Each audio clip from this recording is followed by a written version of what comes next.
My name's Carrie, and if you're expecting a fairy tale, you might want to look elsewhere. My life's been anything but, starting from when I was just 3.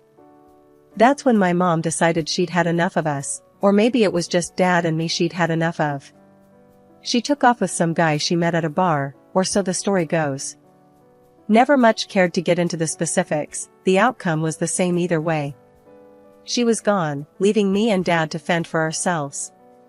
School was a trip. Kids can be real jerks, especially when they sniff out something they think they can use against you. "Hey, Carrie, gonna run off like your mom?" That was a popular one for a while. Or, "Guess it runs in the family, huh?" Whenever I'd mess up or get in trouble. Kids, right? "Don't let them get to you," Dad would say. "They don't know Jack." He had a way of making it seem like it was us against the world, which, I guess, it kinda was. My dad, Jack, he was a rock. Started out slinging hammers on construction sites, then clawed his way up to running his own gig. The man busted his back, so I wouldn't want for anything. And I didn't, not really. He made damn sure of it. But there was always this hole, you know? No matter how many new shoes or gadgets he threw my way. Graduation was a blur of caps and gowns, and before I knew it, I was stepping onto a college campus. Fresh start, new faces. Nobody knew about my mom and her leaving. It was liberating. For the first time, I wasn't Carrie, the girl with the runaway mom. Just Carrie. College was like stepping into another world. Nobody gave 2 hoots about my past. My mom's story? Might as well have been ancient history. It was all about the here and now. Classes, parties, late-night cram sessions. I started to feel like I could leave that old version of myself behind. My self-esteem? Shot through the roof. I was making friends, acing classes, and for once, I didn't feel like I was playing catch-up with everyone else. One evening, I found myself at this dive bar with a bunch of classmates. The place was buzzing, the kind of hum that told you stories were being made. I was wedged into a booth with Sarah and Mike, nursing a beer and pretending I understood their debate about some philosophical crap. "So, Carrie," Mike slurred, turning his bleary eyes on me. "What's your story? You always dodge the question." Sarah elbowed him. "Lay off, man. Not everyone's an open book." I shrugged, the old anxiety nibbling at the edges of my newfound confidence. "Not much to tell. Grew up here, dad's in construction. Came to college to get away from the same old, same old. Life in college was a smooth ride, all things considered. Classes, friends, a couple of forgettable dates here and there. But nothing serious, you know? I was busy carving out a little slice of life for myself, away from the shadows of my past. And then, bam! Lucas happened. It was a typical Friday night. Sarah had dragged me to this house party, promising it'd be a blast. "Come on, Carrie, you need to get out more. Live a little," she'd said, practically pulling me out the door. The place was packed, music blasting, people everywhere. I was nursing my drink, feeling kind of out of my element, when Lucas bumped into me. Literally. Spilled his drink down my front. "Shit, I'm so sorry," he blurted, eyes wide, a look of genuine horror on his face. "Great, just what I needed," I muttered, dabbing at my shirt with some napkins he'd handed me. "Let me make it up to you. Another drink? On me, obviously," he offered, still looking mortified but hopeful. I eyed him, taking in his messy hair and the earnest look in his eyes. "Sure, why not? Can't get worse, right?" That drink turned into 3, and before I knew it, we were holed up in a corner, talking like we'd known each other for years. Lucas was easy to talk to. He had this way of making you feel like you were the only person in the room. "So, Carrie, what's your deal? You always hang out at parties, looking like you'd rather be anywhere else?" he teased, nudging my shoulder lightly. I rolled my eyes, a smile tugging at my lips, despite myself. "Nah, just not my scene, I guess. I'm more of a quiet nights and good books kind of girl." "Ah, a mystery wrapped in an enigma," he quipped, winking at me. "I like it." We delved into everything, our majors, our hometowns, our hopes for the future. Lucas was studying architecture, had dreams of designing sustainable buildings. Make the world a little less shitty, you know, he said, passion lighting up his eyes. It was refreshing, talking to someone so different from me yet so similar in many ways. He told me about his mom, how she'd raised him on her own after his dad left. She's a fighter, my mom. Taught me everything I know about not giving up. I found myself opening up about my dad, how he'd been both parents rolled into one. He's my hero, honestly. Worked his ass off to give me a good life. Lucas nodded, understanding flickering in his gaze. Sounds like we both got lucky with the parent lottery, huh? Yeah, I guess we did. I agreed, feeling a warmth in my chest that had nothing to do with the alcohol. As the night wound down, Lucas leaned in, his voice lowering. I don't know about you, but I'm really glad I spilled my drink on you. I laughed, the sound bubbling up from somewhere deep inside. Me too, Lucas. Me too.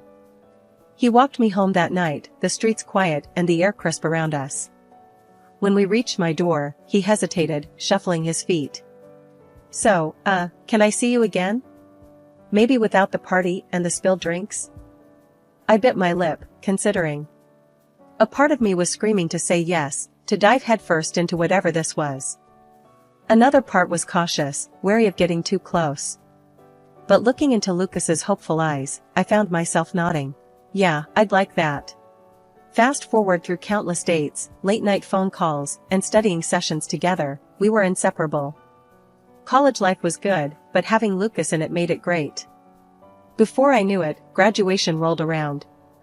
Walking across that stage, diploma in hand, I spotted Lucas in the crowd, cheering louder than anyone else.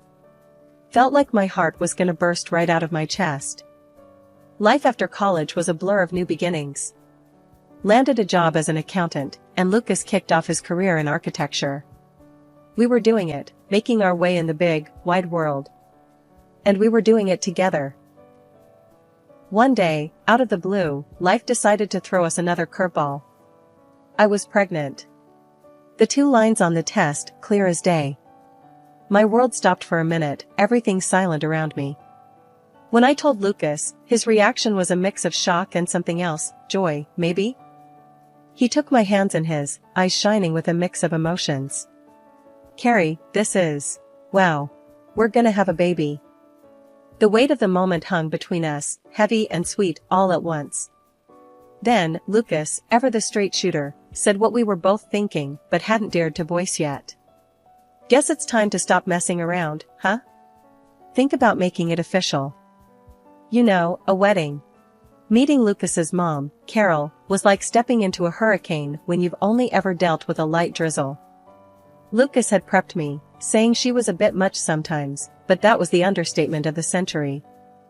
We were at her house, a cozy little place that looked like it belonged in one of those home magazines, all neat and pretty. But the atmosphere?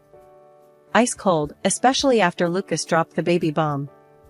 Carol just stared at us for what felt like an eternity, her eyes drilling into me. Then, she finally spoke, her voice sharp as a knife. A baby? You're sure it's Lucas's? Lucas looked like he'd been slapped. Mom. What the hell? I was stunned, mouth dry, words stuck in my throat.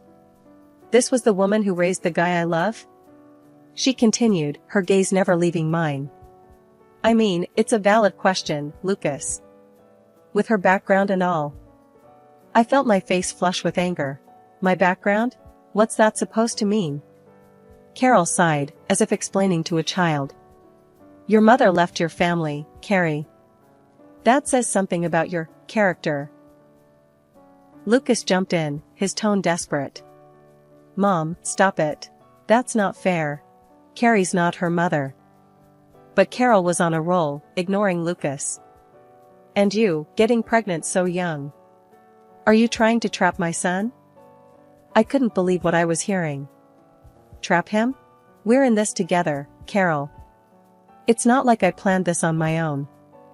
Lucas stood up, his chair scraping loudly against the floor. Enough, Mom. This is insane. You're talking about the woman I love and our child. Carol's face softened for a fraction of a second before she went back on the offensive. I'm just looking out for you, Lucas. You have to think about these things before you ruin your life. I was fuming, but Lucas squeezed my hand under the table, a silent plea to stay calm. We've thought about it, Mom. We're getting married.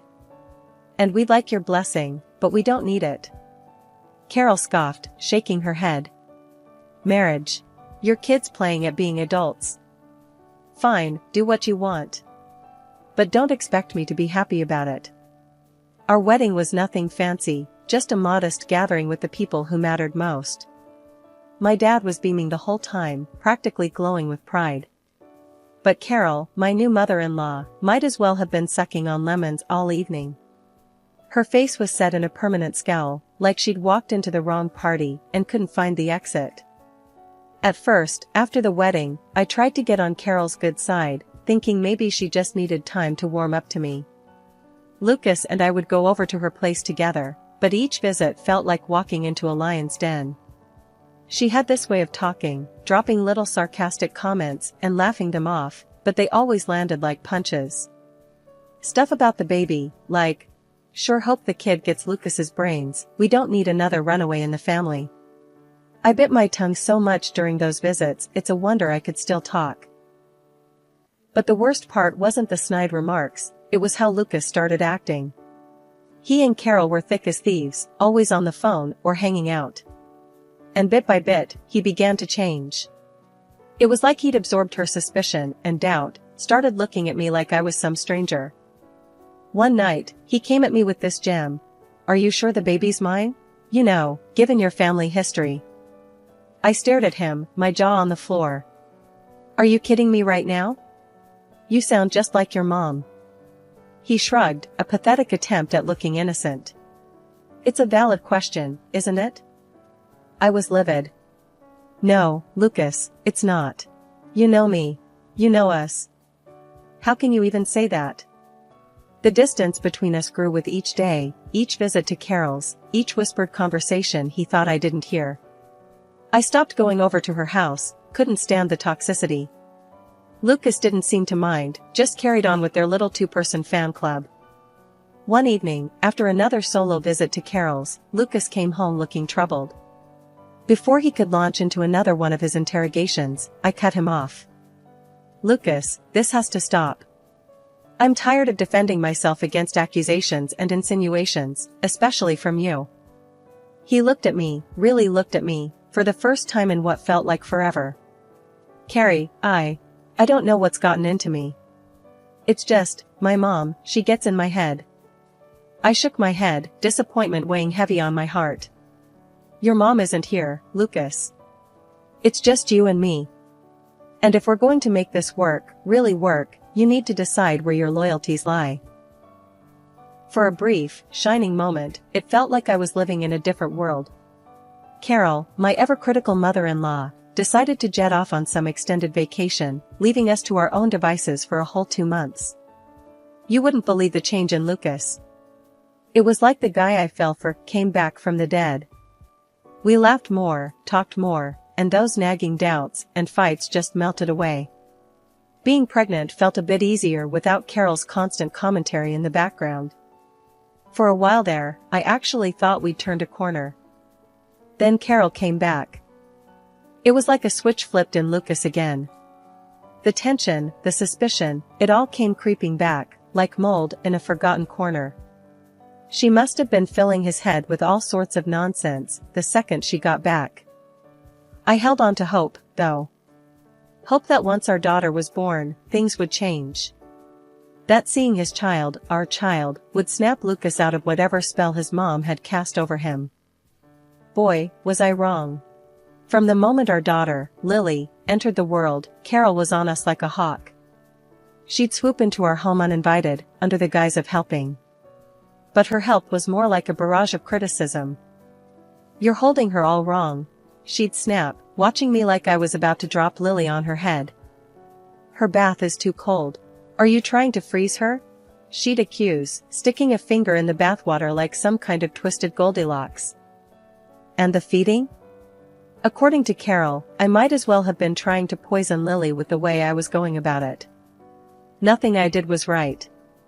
I couldn't even change a diaper without Carol lamenting how I was setting Lily up for a lifetime of discomfort. Her favorite jab? It's clear your mother never taught you anything. Look at this place. It's a mess. And you're just lazy. Each word was a knife, and I felt myself bleeding out, bit by bit. Lucas, for his part, was no help. He'd parrot his mother's concerns, adding his own layer of doubt to the mix. One particularly rough day, Carol was on her usual tirade about the state of the house, her voice a grating symphony of dissatisfaction. This is no environment for a child. It's filthy. And you're just sitting around. What kind of mother are you? I was at my breaking point. I'm doing my best, Carol. Maybe if you actually offered help instead of just criticism, things would be different. Her laugh was sharp, dismissive. Help?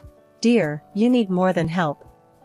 You need a miracle to learn how to take proper care of a child. Lucas walked in just as the words left her mouth, his expression a mix of confusion and concern. What's going on here? Your wife, Carol said, turning her poison-tipped words toward him, is clueless. It's a wonder Lily is thriving at all. I looked to Lucas, hoping for some sign of support. But all I saw was hesitation, a man torn between his mother and his wife. The night was rough. Lily's tummy was acting up, keeping us both awake till the early hours. Deciding we both needed the rest, I took the day off to lie down with her, hoping she'd feel better soon. But then Carol burst in like a tornado, her voice booming through the house about how dirty it was and that there was nothing to eat. This place is a mess. And what about dinner? Lucas can't be expected to cook for himself. I was too tired and frazzled to deal with her. Lucas said he'd handle dinner tonight. It's fine, I mumbled, trying to keep my voice down so Lily wouldn't wake up. Carol wasn't having it. She raised her voice even louder. He should not have to. It's your job to take care of him. Get up and start cooking. Ignoring her, I went back to the bedroom, hoping she'd get the hint and leave. But no, Carol followed, ranting right into the bedroom about how I was failing as a wife and mother. Fearful her yelling would disturb Lily, I got up, gently took Carol by the arm, and led her towards the door. Please, just stop. You're going to wake her, I pleaded quietly. That's when she started screaming. Are you kicking me out? How dare you lay your hands on me? Lucas came home right at that moment. Seeing me with my hand on his mother, he lost it. What the hell do you think you're doing to my mom? He bellowed. Before I could explain, he shoved me. I lost my balance, my head cracking against the edge of the bedside table. Everything went black. Waking up to cold water being splashed on my face was a shock. Carol and Lucas were both standing over me, looking more angry than concerned. Lily's cries filled the air, adding to the chaos. Lucas was livid. Until you prove that's my daughter, I'm not touching her. Deal with her crying. He practically threw me towards the bedroom. The room spun around me as I tried to stand, my head pounding in pain. I'd never felt so alone. My dad, the gentlest man I knew, had never so much as raised his voice at me. And here was the man I loved, the father of my child, pushing me away like I was nothing. I picked up Lily, holding her close, her cries slowly turning into whimpers. As I rocked her, the reality of what just happened hit me hard. Lucas and his mother had crossed a line I never imagined they would. The next morning, Lucas left for work as if nothing had happened, and I quickly packed my suitcase and called a taxi. The moment I stepped into Dad's house, with Lily cradled against my chest, the weight of the world seemed to crash down on me. Dad, I didn't know where else to go, I whispered, my voice breaking, feeling the tears I'd held back start to edge their way forward. He didn't say much, just took us in and held me tight, Lily squished between us. You're safe here, he murmured, his voice a steady rock in the chaos. Tell me everything. Explaining it all to Dad was like reliving a nightmare I couldn't wake up from. His face grew darker with each word, his anger palpable. "We're going to the police," he decided, his tone leaving no room for argument. "And then, we're putting an end to this." The police station was intimidating, cold, and impersonal. The officer behind the desk looked up as we approached. "Can I help you?" I took a deep breath, Dad's hand on my shoulder grounding me. "I need to report domestic violence." The officer's demeanor changed immediately, his voice softer. "Of course, ma'am. Please, come with me. We'll talk somewhere private." Sitting in that small room, with Dad by my side, I poured everything out to the officer, who listened intently, nodding encouragingly. "It's important we know everything," he assured me after I stumbled over the details, ashamed and scared. When Dad's journalist friend got in touch about the TV segment, I was hesitant. "It's a chance to tell your story, on your terms," Dad encouraged. "You could change things for others." Sitting under the harsh studio lights, facing the host, my stomach was a knot of nerves. "Many are calling you a symbol of courage," the host began. "What made you decide to speak out?" "I found strength I didn't know I had. I realized silence was another form of fear," I said, my voice steady. "I needed to fight back, not just for me, but for Lily. No one should have to go through this." The segment aired, and suddenly, my story was out there, sparking conversations, drawing support from corners I never expected. Lucas's facade crumbled under the weight of public scrutiny, his actions condemned. The court proceedings were a whirlwind. Lucas was found guilty of domestic violence, stripped of any rights to Lily. And in a twist I hadn't seen coming, they ran a DNA test. Turned out, Lily was his, no doubt about it. His baseless accusations, all for nothing. Carol didn't get off scot-free either. The judge hit her with a fine for emotional abuse. It wasn't much, but it was something, a recognition of the hell she'd put me through. After the divorce, I kept my distance from Lucas and his mom, Carol. The last thing I wanted was to hear more excuses or face their denial. But Dad, ever the protector, saw an opportunity for closure, not just for us, but publicly. He arranged for us to confront Lucas and Carol in the same TV show, after which my life changed. Sitting backstage, I felt a storm of emotions. Anger, betrayal, but underneath it all, a flicker of hope for some semblance of justice. Dad squeezed my hand, his silent way of saying, "We've got this." The host was known for not pulling punches, and as we took our seats, I could see Lucas and Carol were uneasy. The audience's murmurs grew quiet as the show began. "Today, we have a story of betrayal, courage, and the pursuit of justice," the host began, setting the stage. He turned to Lucas and Carol. "You've been accused of some serious mistreatment. How do you respond to these allegations?" Lucas stumbled over his words. I didn't realize how far things had gone." "I'm sorry." Carol tried to deflect. "We thought we were doing what was best." The host cut in. "Best? By whose standard? You pushed her to the brink." The audience's reactions ranged from disbelief to anger, their hums and murmurs filling the studio. Then, it was my turn to speak. "I don't need their apologies. What's done is done. My focus is on my daughter and giving her a life full of love and security, something they tried to take from us." Lucas looked down, unable to meet my gaze, while Carol seemed to shrink in her seat. The host nodded solemnly. "It takes incredible strength to stand in your truth. What message do you hope to send?" "That justice and kindness always win. That no one should ever feel alone or without options," I said, my voice steady.